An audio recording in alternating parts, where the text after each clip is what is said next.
Você está ouvindo o Conexão. Todo sábado, às 19h30, nos reunimos para crescer na fé, ouvindo a palavra de Deus exposta com fidelidade e aplicada ao nosso tempo. 2 pregadores ensinam com base nas Escrituras e, através de perguntas, todos são convidados a participar da palavra e contar suas experiências. Nosso objetivo é crescer juntos em comunhão. Mas se você quer ter a experiência completa, visite a nossa comunidade. Siga @anglicanaverbo e venha ser conduzido à maturidade. Senhor meu Deus, que o Senhor possa abrir os nossos corações hoje para ouvirmos o Teu Evangelho.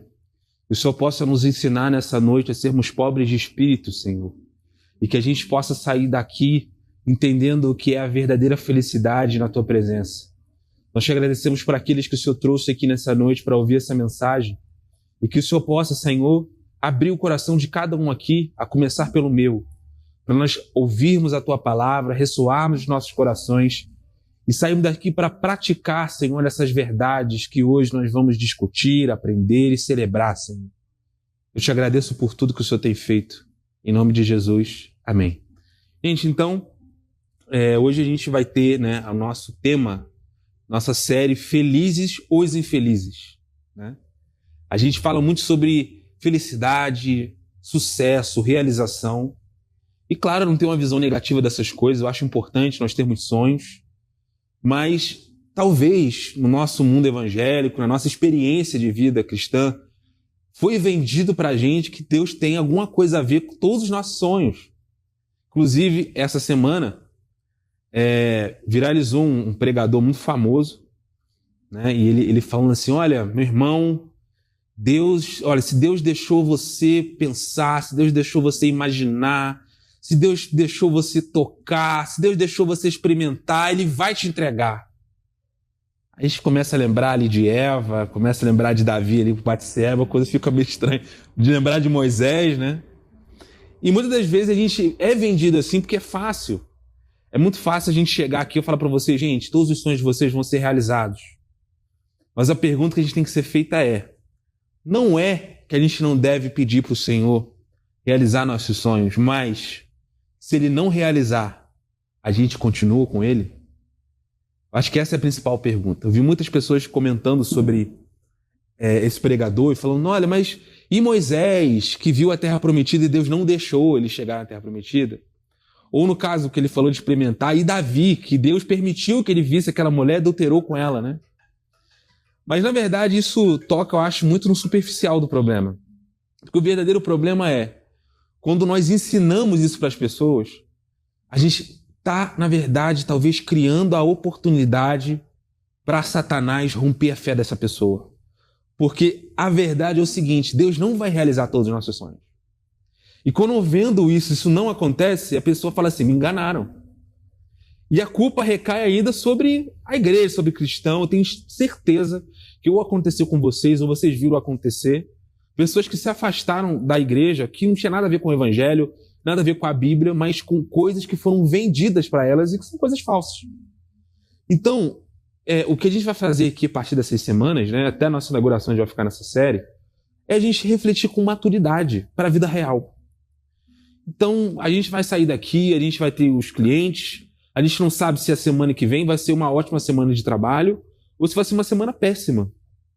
Mas quando a gente tem a maturidade para entender que, cara, Jesus está comigo na semana péssima também. A felicidade verdadeira, que é isso que a gente vai discutir, as bem-aventuranças, feliz verdadeiramente, não está em estar realizado, mas está em estar com Jesus. E com Jesus eu posso enfrentar as adversidades, eu posso lidar com a vida como ela é e sim, mesmo pedir para o Senhor, eu quero uma casa, eu quero um carro, sim, não tem nenhum problema, não tem uma crise pedir isso não, acho que a gente tem que pedir mesmo. Mas, e se ele falar não? Qual que é essa nossa reação? Isso aí que vai dizer a nossa fé de verdade. E aí eu queria fazer uma pergunta para vocês, pergunta nossa de quebra-gelo, que é a seguinte pergunta. O que falta para você se sentir verdadeiramente realizado? O que falta para você ser um pouco mais feliz do que hoje? Baseado nisso, hoje a gente vai ler Mateus capítulo 5, versículo 3, Nós vamos ter 2 textos. Essa é a dinâmica que a gente vai trazer nessas séries de reflexões. Por quê? A gente estava pensando, né? Cada um das bem-aventuranças é um versículo. Mas eu fiquei pensando muito sobre como a gente pode aplicar isso de forma mais clara. Eu acho que uma maneira da gente viver isso de forma mais intensa é nós termos essa leitura base desse versículo. Depois nós vamos viajar para outro texto onde Jesus, na prática, ensina ou vive, de fato, esse texto. Para ficar mais factível para nós a gente conseguir entender o que Jesus está nos dizendo. Todo mundo achou aí? Mateus 5:3? Mateus capítulo 5, versículo 3. Vou até abrir aqui, ó. Mateus capítulo 5, versículo 3, diz assim: Bem-aventurados os pobres em espírito, pois deles é o reino dos céus. Amém. O que acontece? Essa afirmação de Jesus era uma afirmação que chocava, tanto naquela época, quanto hoje, né? Porque, imagina, você está ouvindo um sermão, e aí Jesus começa a dizer uma série de coisas. Vou até antecipar aqui algumas coisas aqui, porque a gente vai viajar nesses textos, nessa série, ó. Bem-aventurados os que choram. Como assim? Faz sentido? Na verdade, bem-aventurado é quem está feliz, quem está sorrindo, quem está alegre, quem está chorando, quem está de luto. Lembrando, né? Que bem-aventurado é uma tradução meio de que feliz é aquele que faz tal coisa. Verdadeiramente feliz. É tipo assim, não é só o feliz, é tipo assim, feliz de verdade. Como assim feliz de verdade quem está chorando? Todo mundo aqui que já passou por luto ou alguma coisa assim sabe que não é legal, né? Ó, bem-aventurados os humildes, pois eles receberão a terra por herança. Na maioria das vezes na nossa vida, quando nós somos humildes, apesar que a humildade é um valor benquisto agora, né? Não, mas mesmo hoje, muitas das vezes nós somos humildes, a gente se ferra. Então, feliz de verdade é que é safado, que é orgulhoso, que às vezes ele conquista mais coisa que a gente. Olha que interessante. Ó, bem-aventurados os misericordiosos, pois obterão misericórdia. Ou seja, aquele que desculpa o outro. Só que o cara que desculpa o outro, vamos supor, você está devendo um dinheiro, devendo R$100. Você perdoa o cara, você perdeu R$100. Como ser feliz com isso? E é muito interessante que ele começa a trazer, ele começa o sermão com coisas que se a gente estivesse lá no Monte das Oliveiras, ouvindo Jesus falar, Monte das Oliveiras não, aí viajei, Monte Corazim, Monte das Oliveiras, Jerusalém. Estivesse lá em Monte Corazim, lá de frente para o Mar da Galileia, um dia, em nome de Jesus, nós vamos lá para Israel, não sei se vocês têm vontade. Um dia nós vamos lá. Deve ser incrível tu poder ver esse lugar, né? E você está ouvindo isso, cara, talvez você está olhando para a sua vida e pensando, cara, o que isso tem a ver com o que Jesus está dizendo? E aí, no mundo judaico daquela época, as pessoas que eram bem-sucedidas, pelo menos benquistas, objeto de cobiça, né, pelas pessoas, eram os religiosos. Porque naquela época, tem que lembrar que Israel estava sendo dominada pelos romanos. Então as pessoas que tinham muito dinheiro eram geralmente os cobradores de impostos, que eram pessoas odiadas, eram os gentios, que também eram pessoas odiadas. Então mesmo que um judeu quisesse dinheiro, ele realmente não queria ser rico daquele jeito. Então o objeto assim, eu quero ser como aquela pessoa, era o fariseu. Por quê? Às vezes o fariseu não eram pessoas ricas, mas às vezes ele tinha um pouco mais de bens.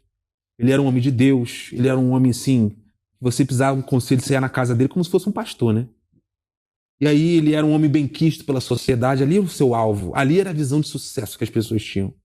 O Fontana estava fazendo o vídeo dele, né, que a gente estava vendo lá, e ele deu um exemplo de um pastor, né, que era famoso na época lá, e é aquele exemplo de pastor do cara respeitado. Tu vê aquele cara assim, pô, esse cara aqui é um cara abençoado de Deus, tu olha assim, a vida dele é abençoada.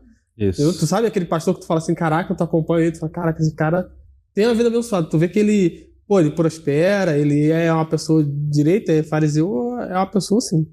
E é muito interessante porque quando a gente pensa em fariseu, a gente pensa num cara safado que tá ali criando uma conspiração, a cobra. Ele tá criando uma conspiração para matar Jesus. Essa é a ideia que a gente tem, né? Porque a gente vê eles fazendo isso. É porque Jesus bate muito nos fariseus. Isso. Mas eles eram figuras importantes na época, figuras respeitadas, entendeu? A gente não lembra disso porque a gente só vê Jesus batendo nos caras. É. Mas normalmente eles, pra época, eles eram pessoas reverenciadas. São pessoas realmente que tu fala assim, caraca, esse cara é o cara de Deus. Esse é o exemplo.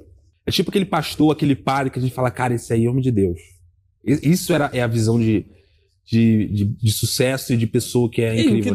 É porque a gente, como a gente só leu a Bíblia, a gente não tem um contexto da época. Verdade. A gente perde esse impacto, mas faz muito mais sentido. Se você para pensar nisso, que fariseu era uma pessoa super respeitada, super importante na época, todas as parábolas que Jesus bate no fariseu faz muito mais sentido agora. Sim. Né? Porque por que era tão chocante porque ele batia nos fariseus? Porque se fosse uma pessoa hipócrita que tu conhece, se ela for aquele pastor safado que sabe que foi pego em adultério, aí era fácil bater nessa pessoa. Não ia ser escândalo Jesus bater numa pessoa dessa. É isso aí. Entendeu? Só que Jesus batia nas pessoas que pra sociedade eram incríveis, entendeu? E que geralmente, assim, Jesus fala isso, né? Se a ética de vocês, se a forma de vocês de viver não exceder em muito dos fariseus, não herdarão o reino dos céus, né? Claro que dá uma hipérbole nesse sentido aí.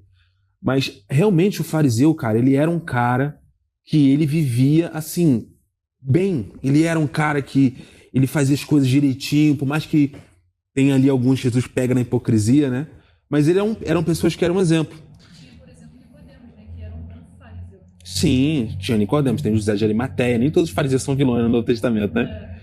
Tem fariseus que Jesus, em vários lugares dos evangelhos, Jesus está jantando na casa de um fariseu. Por que um fariseu ia chamar Jesus se todos os fariseus odiassem Jesus, né? Então nem todo fariseu odiava Jesus, né? Agora, provavelmente os mais poderosos, os que estavam no templo, os que mexiam com a grana, que tinha poder, era quem Jesus batia, né? E aí esses aí acabavam fazendo tudo contra Jesus. E aí é muito interessante aqui que é basicamente isso que a gente vai ler daqui a pouco, depois que eu vou passar para Gui. A gente vai ler mais para frente Lucas capítulo 18, que é quando a gente tem a parábola do fariseu e do publicano. E é exatamente isso que a gente tem que pensar. Um cara que é um exemplo, um cara que faz as coisas direitinho. A questão é o seguinte: a gente frequentemente acredita que nós vamos ser felizes de verdade quando nós conseguimos realizar ou chegarmos num ponto que geralmente envolve alguma admiração de outra pessoa. Então, por exemplo, eu gostaria de ser... Pegando o exemplo de Fabi. Ela está procurando ainda um lugar profissional que ela sinta bem. E é natural, às vezes, a gente observar pessoas que nós admiramos e que conseguiram chegar nesse lugar, e a gente não é nenhum problema isso. A gente pensa assim, nossa, eu gostaria de ter a paz profissional ou ter realização profissional que aquela pessoa tem. E se isso não é um problema. Essa comparação não é negativa. Só que muitas das vezes a gente é tentado a acreditar que quando a gente conseguir aquela coisa, quando a gente conseguir, seja aquele bem material, ou aquele status profissional, ou alcançar aquela parte da vida que a gente alcança, a gente vai ser de fato feliz de verdade. Dando um exemplo, Carol. Sonho da minha esposa é ser mãe. Beleza. Mas como vai ficar a fé dela se ela não puder ser mãe? É aí que mora a fé verdadeira. E outra coisa, quão talvez horrível seja ela pôr o peso da realização da vida dela numa nova pessoa, que pode ser nosso filho, mas não tem nada a ver com isso. Então, muitas das vezes, a gente vai terceirizando a responsabilidade de sermos felizes na demanda do outro, na comparação do outro, ou de não sermos felizes, de sermos infelizes, por causa do outro. É muito sobre isso que é a parábola também, que a gente vai ler mais pra frente. Então, o que Jesus está dizendo nesse versículo que a gente leu é que sucesso não é o que abre o reino dos céus pra gente. Quando Jesus diz que os pobres de espírito, né, e pobre de espírito vai trazer muito esse sentido, né? Daqui a pouco eu vou falar um pouco sobre isso. A gente tem que imaginar que Jesus sim está falando uma coisa na contramão do que o mundo pensa. Porque a nossa expectativa é, vou ter dinheiro, vou ter sucesso, vou conquistar aquela coisa, portanto, serei abençoado. E aí a gente perde a noção de que a bênção não está no que a gente recebe, mas em quem nós somos, em quem nós somos transformados. E aí é isso. Aí pode seguir. Então, a gente já leu o texto, né? Mateus 5:3. Se quiser, dá uma lida de novo, Hugo. Vamos ler de novo. Bem-aventurados os pobres de espírito, porque deles é o reino dos céus. Então, a gente escuta essa palavra pobre de espírito, a gente fica meio confuso, né? O que é um pobre de espírito? Estava até conversando isso com o Gabriel. Sim. O que seria o significado certo de pobre de espírito, né? Porque quando fala pobre de espírito pra mim parece uma pessoa sem fé, sei lá, uma coisa assim, né? Espírito pobre, né? Né? É verdade. Só que quando você para de pensar o pobre de espírito, assim, ele significa mais que seu espírito não é um espírito rico, um espírito forte, digamos assim, no sentido de que dizer que não é você, a força não está em mim, não está no meu espírito, entendeu? É pobre de espírito de dependente, é pobre de espírito de reconhecer que meu espírito não é forte, que eu estou fraco, entendeu? Isso E que, porque o espírito, o nosso espírito, né, que diria que controlaria a nossa carne e tudo mais, não é um espírito forte o suficiente para se manter. Dependente da graça de Deus, né? Isso, né? Isso porque o reino de Deus, né, nessa toda a história para ser contada, é o reino preparado para quem está fraco, para quem está dependente, para quem precisa, né, de ajuda, e não para aqueles que já são, né? Tem aquela frase famosa, né, de que a igreja é lugar de gente doente, né? A igreja é um hospital, é lugar para gente doente. Se tu tá curado, não vai para fora, porque eu não vi para os sãos, né? Eu vi para os que estão doentes. Então, mas é isso aí mesmo. A ideia do pobre de espírito é aquela pessoa que necessita, né? É mostrar aquela pessoa que vai pedir ajuda para Deus porque ela não consegue. E é isso que Jesus quer mostrar, que a gente não é o suficiente. E a gente nunca vai ser o suficiente. Deus não quer que a gente preparar a gente pra gente nunca mais precisar dele. Entendeu? Isso. Não é esse o ponto de Deus. Deus não vai te fazer santo o suficiente que falar assim, agora eu tô tão santo que eu não preciso de Deus. Não é assim. Entendeu? O sucesso na vida cristã não é aquela pessoa que depende menos de Deus. É a pessoa que reconhece que depende mais de Deus que a outra. Entendeu? Nossa, eu dependo muito mais de Deus que Gabriel, porque Gabriel faz história, viu? Aqui sou... Às vezes a gente terceiriza, né? E é legal que eu acho que, não, obviamente, dizendo que eu vou traduzir melhor o texto que o tradutor, que sabe até o idioma original, mas trazendo a ideia aqui, é como se fosse assim, bem-aventurados os fracos, porque deles é o reino dos céus. O fraco é isso. Ele sabe que ele não é suficiente. Então a primeira coisa para a gente entender a chave de hoje é entender o que significa pobre de espírito, que é isso aí que o Gui falou. Aí eu vou jogar uma reflexãozinha aqui, que é o que você tem medo de perder porque você acha que sem isso sua vida não teria mais sentido. A Carol já respondeu a dela, não precisa nem responder de novo. A Carol já começou falando dela. O que você tem medo de perder que você acha que sem isso você não tem mais sentido de viver.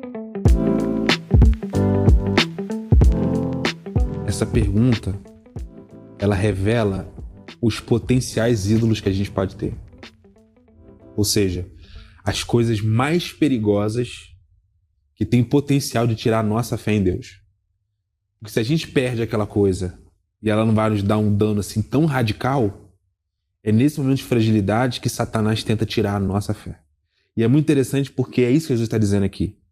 O que é o pobre de espírito? O sentido de pobre de espírito não é só... É o pobre... É tanto pobre financeiramente nesse contexto, como pobre dependente. Só que aí esse pobre que entendeu falou assim, cara, eu não sei se eu vou comer amanhã. Esse é o contexto que Jesus está dizendo. Mas eu sei que amanhã Deus proverá. Então, esse é a questão. Ele tem essa consciência. E aí vamos ler Lucas capítulo 18. Se alguém puder ler Lucas capítulo 18, versículo 9 ao 14 aí, por favor. Vou abrir aqui também para acompanhar. Lucas 18, terceiro livro do Novo Testamento. Só cantar a musiquinha. Mateus, Marcos, Lucas e João. Excelente. Então a gente tem o fariseu, que é esse exemplo de vida bem-sucedida, esse exemplo de pessoa exemplar, que, como diz Jesus, confiava na sua própria justiça, ou seja, o sucesso é o que me faz feliz, que me faz realizado, o sucesso é o que garante eu ser abençoado por Deus. E é muito interessante que Jesus vai dizer que quem desce justificado ali é o publicano. E aí o que é fariseu, o que é publicano? Precisa entender isso.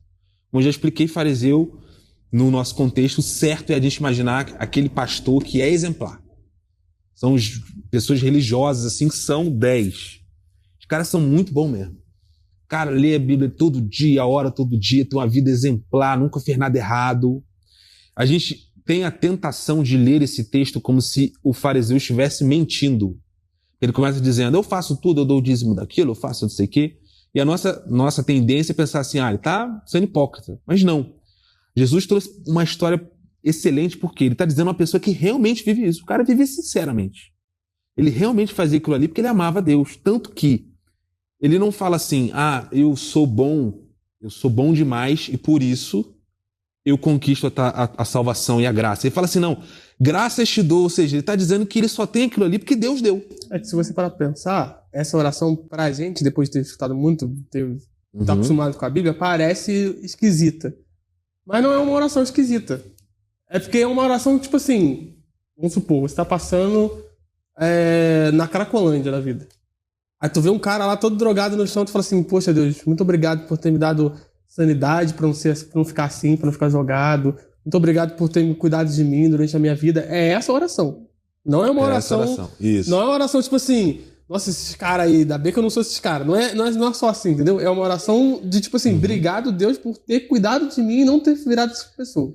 É que ele tava falando isso no íntimo. Ele não falou em alto, não. Ele fala pra Deus. Eu achava que ele falava Isso, pra parecer que mostrando pros outros. Isso que é incrível. Não, essa oração isso que é dele. incrível. É realmente uma gratidão Isso, ele tá dele sendo sincero. por Deus ter cuidado dele pra ele ter virado aquela pessoa que ele é. Isso é muito interessante. Não é uma oração pra ofender o outro. É isso. E isso é muito legal porque quando Jesus traz essa história desse fariseu, dessa parábola, quando a gente interpreta errado, que há uma hipocrisia, a gente tem o erro de falar assim, eu não vivo isso, eu nunca fiz isso. Mas quando ele está falando de uma pessoa que é sincera, que está fazendo uma oração sincera, dentro do coração só para Deus, aí a gente já começa a entrar dentro da história. Já começa a ficar um pouco mais parecido com a gente. E é muito interessante que... O que tem de errado, então? Né? Essa é a pergunta. Qual que é o erro? No que ele errou? Exato. O erro, cara, isso que é muito interessante. Quando a gente começa a entender o contexto das parábolas de Jesus, vai abrir um mundo, né? Qual que é o erro? Não parece ter nada errado. O erro é o seguinte: eles sobem para o templo para orar. Mas qual é a única pessoa que está preocupada em ser melhor, está preocupada em pedir perdão pelos seus erros? Só o publicano. Ele sobe lá para agradecer. Deus, obrigado porque eu não sou assim. Mas ele está tão focado olhando para o publicano e pensando e agradecendo que ele não para pensar, às vezes até no que ele está dizendo, porque ele começa falando assim, graças te dou porque eu não sou assim. E ele não percebeu uma coisa. A visão de sucesso dele, ou seja, eu sou uma pessoa que sou abençoada por Deus e que aqui eu graças a Deus, não precisei me vender que nem esse publicano. E o publicano, gente, tem que pensar nosso contexto, aquela época cobrador de impostos, como se fosse assim, um político bem safado. Pensa naquele vereador que já foi preso já 2 vezes. É que se você parar pra pensar, entendeu? O contexto que Israel vivia naquele momento, era um contexto de uma escravidão velada, né? Tem que, tipo assim, vocês são meus, a gente dominou vocês, mas vocês vivem a vida de vocês aí, só me pagam o dinheiro. E o judeu que era publicano, ele não era um judeu comum, porque ele era um judeu que traiu os outros judeus. Sim. Porque, tipo assim, eu te conheço, porque eu e o Marcelo somos vizinhos. Eu conheço o Marcelo. Eu sei onde ele trabalha, eu sei quantos clientes passam na loja dele e eu sei qual o preço que ele cobra. Aí quem que é melhor cobrar o imposto? O cara de fora ou ele? Eu sei que se tu não pagar, eu sei quanto tu ganha. É isso aí. E aí é como se eu, um cara que morava contigo, que tomava café contigo, ficasse delatando pro cara e falasse assim, ó, ele não tá te pagando não. É isso aí. Esse é o cobrador de imposto. Cara, entendeu? Tu entendeu agora como tá pior? Entendeu? E aí o que eles faziam? Eles vendiam títulos, eles te vendiam o direito de cobrar imposto. Então, você cobrava imposto, você dava, por exemplo, 80 para Roma e 20 para você. Então, por isso que os cobradores de imposto cobravam muito imposto. Porque quanto mais imposto cobrar, mais dinheiro ele ganha. Então, olha como é que vai trazendo... Olha como que... É tipo assim, qualquer sociedade tem que odiar esse cara, né? Tipo assim, não é só um cara que trabalha pro governo, é um cara corrupto. É um cara que quer te um cara fazer corrupto, mal. isso. Entendeu? É isso. É um cara que traiu o próprio povo pra fazer mal pro próprio povo em benefício próprio. E aí eu trouxe o exemplo do vereador corrupto só porque na nossa sociedade talvez fosse essa pessoa. Mas qual que é o problema do fariseu? Ele estava tão focado em se comparar com o outro, que é o que a gente faz para ter sucesso, ele estava se achando tão bem, que na realidade esse tipo de oração não ajudou ele, porque ele não se tornou uma pessoa mais santa, e nem ajudou o publicano. É como se ele estivesse se sentindo autossuficiente. Isso. Tipo assim, Deus me tornou um cara legal. Eu sou o cara legal que Deus quer. Que Deus quer. Deus precisa de mim, de uma pessoa igual a mim, e não uma pessoa igual a ele. É isso aí. E é muito interessante que... É engraçado que Jesus traz o exemplo de uma pessoa que está sendo sincera, que é o fariseu, porque isso coloca a gente, de fato, nessa parábola. Porque Jesus está dizendo o seguinte, muitas das vezes, a graça, e isso que é interessante, Deus te deu a graça de ter uma coisa. No caso, o fariseu era a fé. Mas pode ser qualquer coisa. Você pode falar assim, eu sou abençoado. Eu sou abençoado porque Deus me deu um carro, me deu uma casa, me deu uma família tradicional X, do comercial de margarina, né? E aí, eu sou abençoado por Deus. E aí você começa a agradecer, só que no fundo você está alimentando, cara, o teu ego. Isso, na verdade, qual que é a visão do fariseu? Ele tinha que começar assim, graças te dou, Senhor, porque o Senhor não me fez como esse publicano. Agora faz o seguinte, me usa para eu ir nesse cara, falar de você e abençoar a vida dele, para que ele possa receber a graça que eu recebi. Então, na verdade, a visão de sucesso é muito interessante, porque quanto mais a gente vai mirando lá em cima, na realização, a gente vai desprezando quem está embaixo da gente. Não só isso, a gente limita o que a gente tem para melhorar. É como isso se aí. a gente não tivesse... Não é como se o fariseu chegasse ali e não tivesse pecado para dizer. Entendeu? Não tivesse coisa para pedir. Então ele se limitou. É isso, cara. Ele se botou, tipo assim, eu sou o cara e eu não tenho nem pra onde eu melhorar. Não tem mais bênção para que Deus pra me dar, porque Deus já me deu tudo. Ele não foi pobre de espírito. Entendeu? Ele não foi dependente. Isso é muito interessante, né? Porque ele faz um discurso como se ele já estivesse pronto. Eu te agradeço que eu tô bem. E aí Jesus fala assim, cara, você não tá bem, cara. Você é pecador também, né? Você não tá bem assim. E é muito interessante. Quer falar mais uma coisa? Isso aí? Não. Então, já indo pra nossa conclusão. Não, eu posso... Show, fala aí. Vou dar só um exemplo aqui de como isso acontece. Que eu tava até conversando contigo, que você tinha dado, quer dar aquele exemplo. O exemplo de que a gente faz muito isso que o fariseu fez dentro da igreja hoje em dia. E o que é muito engraçado é que a gente não percebe. Hoje em dia a gente criou uma cultura, eu vi um cara falando um vídeo sobre isso, de exaltar que quem é aquela pessoa santa é aquela pessoa que é abençoada. A gente criou uma cultura de que, olha só, eu vou na frente do culto, eu mostro a casa que Deus me deu, e essa é a pessoa abençoada, porque ele recebeu uma casa. Aí tu fica, caraca, poxa Deus, por que eu não recebi uma casa? Eu sou tão ruim assim. E vira uma bola de neve em que, assim, poxa, se eu não ganhei uma casa, não ganhei um carro e fulano tá ganhando um carro, é porque eu sou terrível e fulano é maravilhoso. E fulano, tipo assim, poxa, eu ganhei um carro, esse cara aqui não tá ganhando nada, esse cara deve estar pecando muito, deve ser uma pessoa terrível. Né? Você já até falou daquele exemplo lá de que os caras estão passando na frente do cego, né? Dos cegos, né? Que aí, sim, é. Que aí os discípulos perguntam, quem foi que pecou? Ele ou os pais foi dele? Ele ou os pais dele? Como se a cegueira dele fosse motivo de pecado. Culpa de alguém, né? Culpa de alguma pessoa. Entendeu? E a gente cria essa... Não é que a gente não possa agradecer as coisas que a gente recebe, mas que isso não é significado de santidade. E Isso não, não resolve, né, o problema. Isso não muda em nada. Não acabou a tua busca. Não é porque Deus me deu aquilo que eu tô sendo santo. Ou foi por isso que eu recebi. Deus dá porque é a graça dele. Porque a gente é tudo lascado, tá? Infelizmente. E é isso aí. E é isso que a gente tem que estar. Poxa, Deus, tu me deu isso, eu agradeço muito, mas sei que tem muito pra melhorar. Porque daqui pra frente, ainda tô lá no começo ainda. Andei 2 passos só. Muito obrigado pela bênção, mas ainda quero melhorar, ainda quero ser melhor, ainda preciso buscar ser melhor. Era isso que faltou no fariseu, né? E isso que tu falou aí é o coração do que eu queria trazer hoje. Essa dependência, esse reconhecimento de que, na verdade, nós não temos nada. Porque o fariseu, ele não tinha problema em ter agradecido, o problema é que a oração dele acaba aí. E é por isso que Jesus diz que ele não está justificado.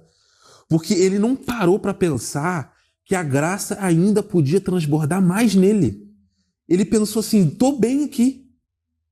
E aí, Jesus, isso que é incrível dessa parábola, porque ele não faz uma oração pecaminosa. Deus só não perdoou ele, não saiu justificado, porque ele nem pediu. Porque ele achou que estava bem. Isso é muito interessante. Ou seja, eu falei sobre coisas que a gente perderia. Isso denuncia muitos os possíveis ídolos de nosso coração. Mas a gente precisa olhar a graça que o Senhor nos dá, sejam pessoas na nossa vida, sejam também bens materiais, sejam talentos, sejam oportunidades de vida, seja o que for, não como coisas que nos preenchem, mas como coisas que nos fazem mais dependentes de Deus. Então, por exemplo, Se eu falei aqui que, nossa, se Carol morresse, eu iria ficar muito mal, na verdade eu tenho que observar no meu coração e entender que a minha suficiência não está nela. Está em Deus. Entendeu? Porque se um dia, vamos supor, tô velho, se Deus quiser, morrer bem velhinho, e ela morre antes de mim.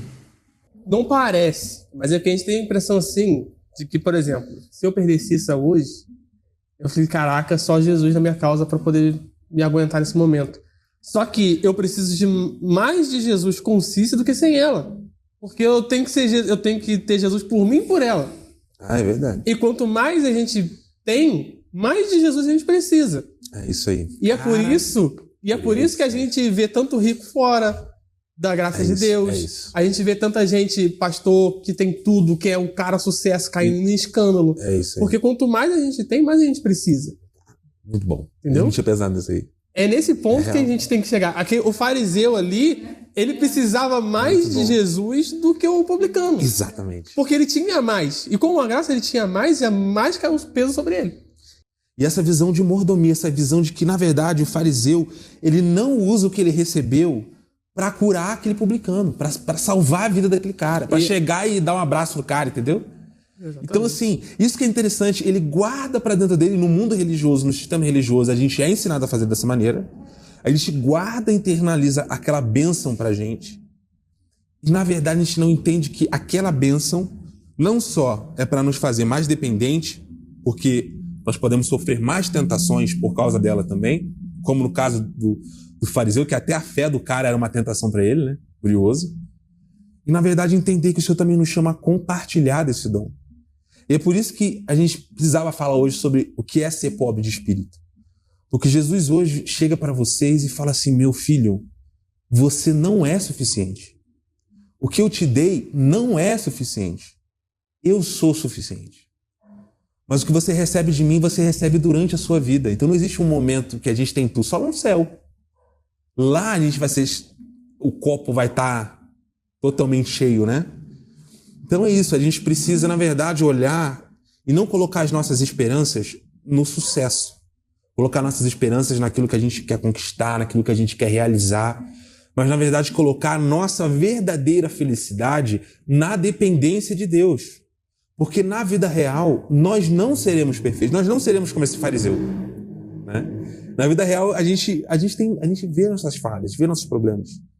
Então a gente precisa cultivar esse coração de humildade, de se colocar no seu lugar, de entender, Senhor, o Senhor me coloca nessa comunidade de fé, o Senhor me colocou nessa família, o Senhor me colocou nesse trabalho, sabe, falou sobre trabalho, para que eu testemunhasse a dependência do Senhor.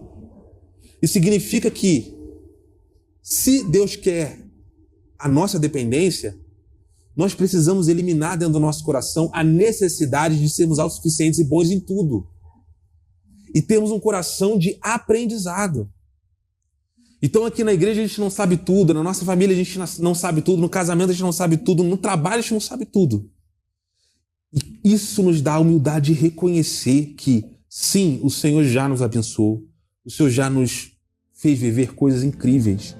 Mas essas coisas não podem enganar nosso coração como enganou o coração desse fariseu. Que a nossa oração hoje, se você vai tocar um louvor pra gente, que ela possa não terminar no agradecimento. Ela possa continuar depois do agradecimento. Senhor, eu quero que o Senhor derrame mais graça em mim, me torne uma pessoa mais paciente, mais santa, mais cheia de Ti.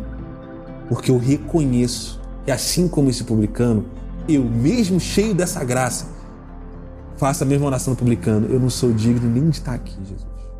Nem de ouvir Teu evangelho eu sou digno.